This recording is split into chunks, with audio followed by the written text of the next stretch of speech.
La entrevista, en segunda convocatoria. Muy bien, seguimos en segunda convocatoria, el programa de la propiedad horizontal, 19:40, 25 grados la temperatura en la ciudad autónoma de Buenos Aires. Y ahora vamos a pasar a hablar con nuestra entrevistada especial, la doctora Silvia Furcinito, abogada, por supuesto, directora del Instituto de Familia, Niñez y Adolescencia y vicepresidente del Colegio de Abogados de La Matanza, abogada del Organismo Provincial de Niñez y Adolescencia, docente universitaria. Doctora Furcinito, ¿qué tal? Muy buenas tardes, muchas gracias por prestarse a esta entrevista.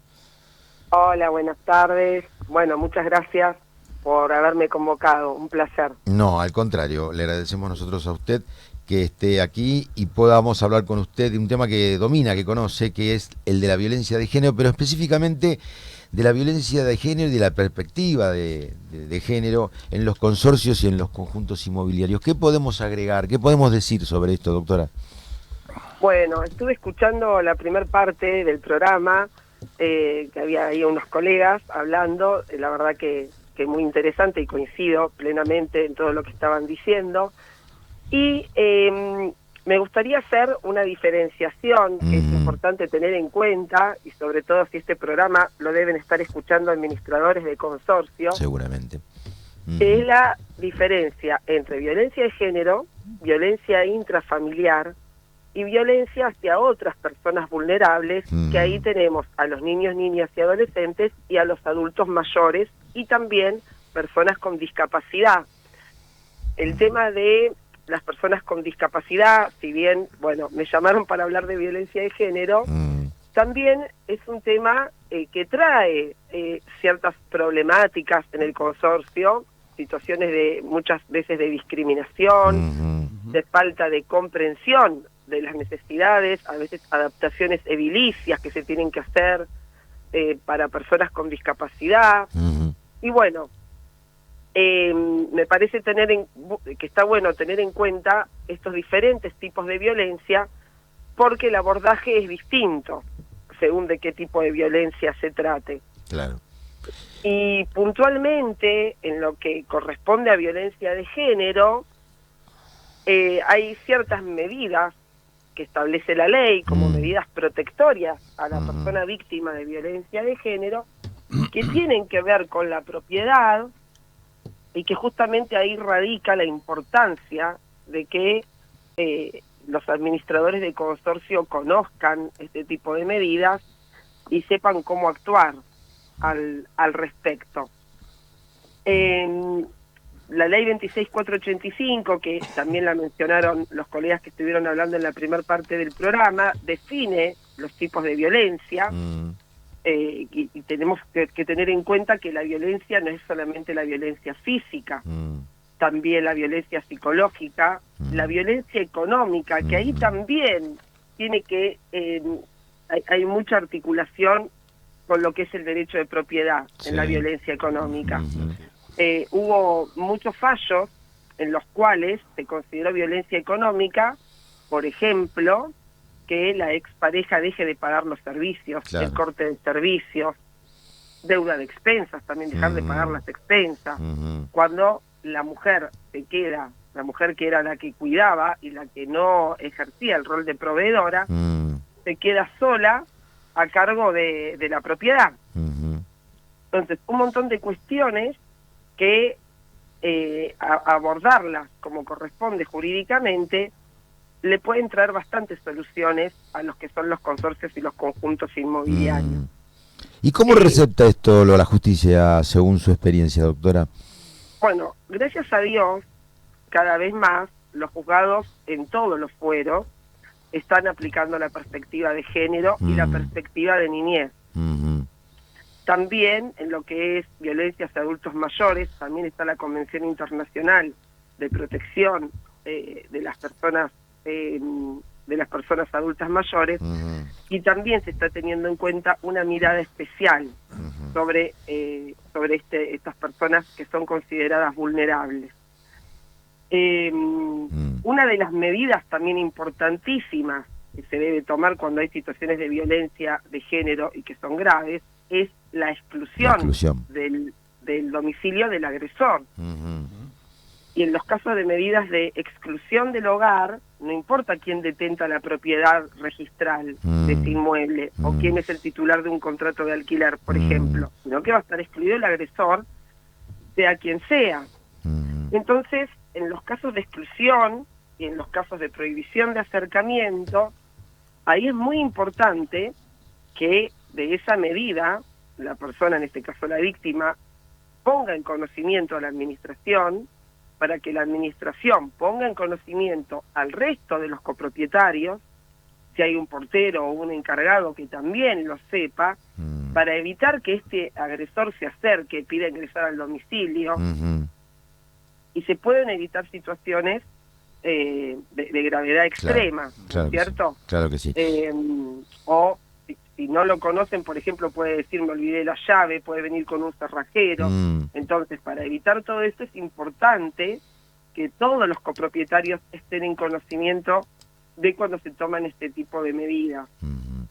Doctora, el doctor Hugo Milioni le quiere hacer una consulta. Buenas tardes, doctora, mucho gusto.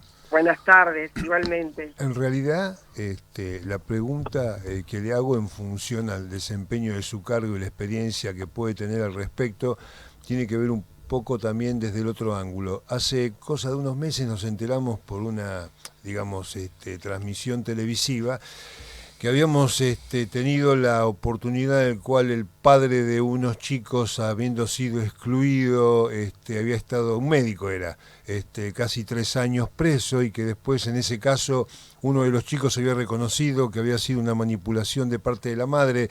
Esto concretamente, la pregunta era, porque yo después sí un poco perdí el seguimiento y no sé si a lo mejor a través de la provincia puede tener vigencia, ¿en qué quedó ese famoso asunto también de las falsas denuncias, ¿no? Porque también son tan importantes como las reales, digamos. Sí, bueno, la verdad que hay que tener mucho cuidado con el tema de las falsas denuncias, sobre todo después de lo que pasó el fin de semana. Claro, así es. Que un femicida tenía como un grupo de hombres que también pregonaban el tema de falsas denuncias y demás. Si bien existen, yo creo que siempre, en principio, la víctima tiene razón, o el denunciante tiene razón. La situación puntual de esta que el doctor me está preguntando era un niño que fue, según lo que él manifestó ahora, que es adulto, fue obligado por la mamá a decir que había sufrido diferentes tipos de abusos por parte del papá, y eso generó que el papá no pudiera tener contacto con el hijo durante un montón de años. Si bien eso es terrible, por supuesto, yo creo que ahí está no sé si la falla, sino digamos la asignatura pendiente que tiene la justicia de tener en cuenta que lo fundamental es juzgar con perspectiva de género y perspectiva de niñez, pero el abordaje tiene que ser tan importante y tan interdisciplinario, de manera que se llegue a fondo de cuál es la verdad. Claro. Me parece que ese sería el objetivo, y a mí me da un poco de miedo la moda de hablar de falsas denuncias, porque nos podemos ir para el otro extremo. A veces resulta peligroso. Doctora, el doctor Gustavo Griffi le quiere hacer también otra consulta. ¿Qué tal, doctora? Mucho gusto. Igualmente. La verdad que es un placer escucharla en cuanto a su claridad, aparte de la sapiencia, ¿no? Así que en ese sentido estamos muy agradecidos. Doctora, si bien usted ya hizo alguna mención, me gustaría consultarle qué medidas le recomendaría a un administrador de consorcio ante una situación de este tipo. Bien. Bueno, eso estuvimos en una charla el año pasado, que también había sido convocada por CEPIS, por el Centro de Estudios de la Propiedad Horizontal y la Sociedad. Sí, sí, estuvimos charlando del tema. Y bueno, si bien el administrador no tiene una obligación de denunciar situaciones de violencia intrafamiliar y de violencia de género,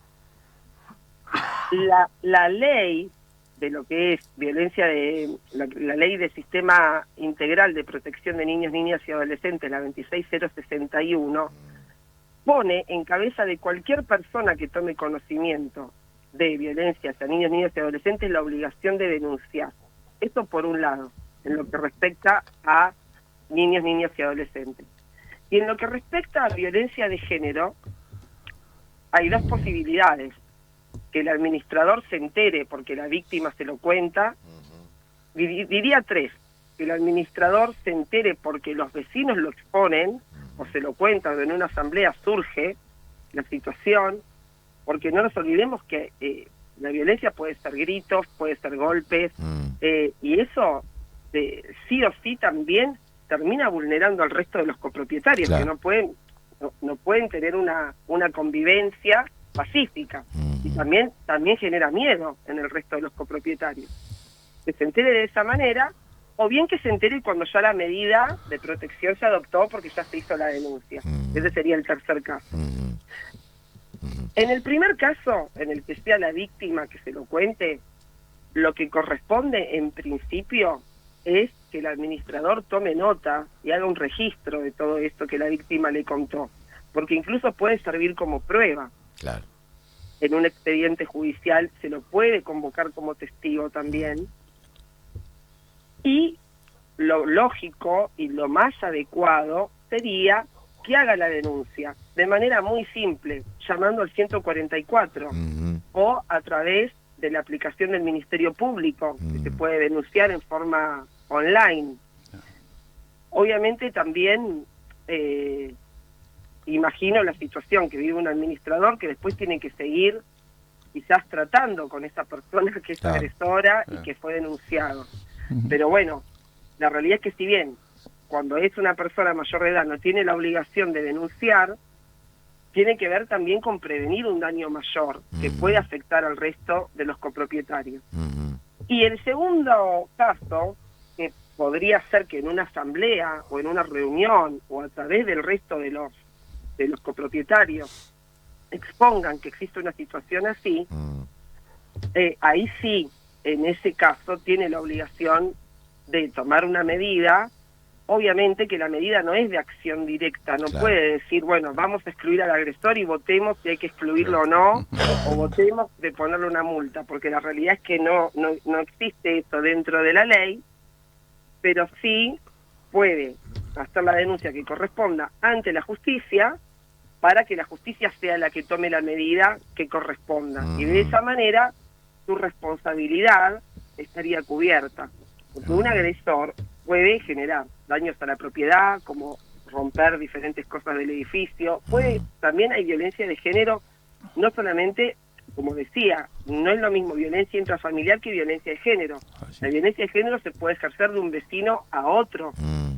Hay casos de acoso, de hostigamiento, de violencia de publicación de imágenes privadas, de vecinos que estaban espiando y tomando imágenes de otra vecina de otro departamento.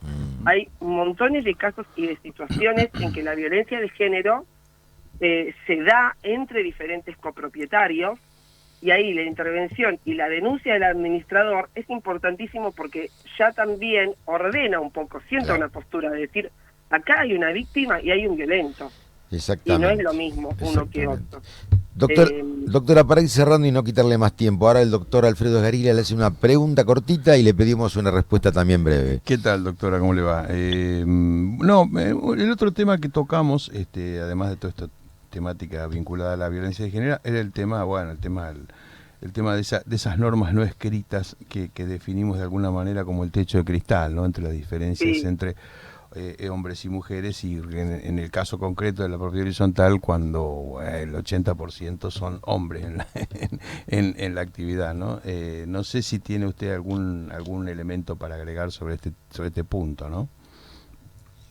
Sí, que las situaciones de violencia de género se pueden dar también justamente a veces en el trato entre el administrador y una copropietaria mujer, quizás por falta de conocimiento, quizás por formas de expresarse, quizás por falta de atención también a lo que necesita esa copropietaria en la situación de vulneración en la que puede estar. siendo mujer. Ujú. Y hay situaciones y hay algunos también fallos en los que no denuncia penal, pero sí hubo situaciones en las que el administrador fue, digamos, excluido, mejor dicho, prescindieron de su servicio Sí. Ajá. por la situación de violencia que ejercía en forma directa o indirecta, porque a veces no prestar atención al reclamo de una mujer Sí. también es una forma de violencia forma por de omisión. Obviamente, sí, sí, claro que sí. Claro que sí.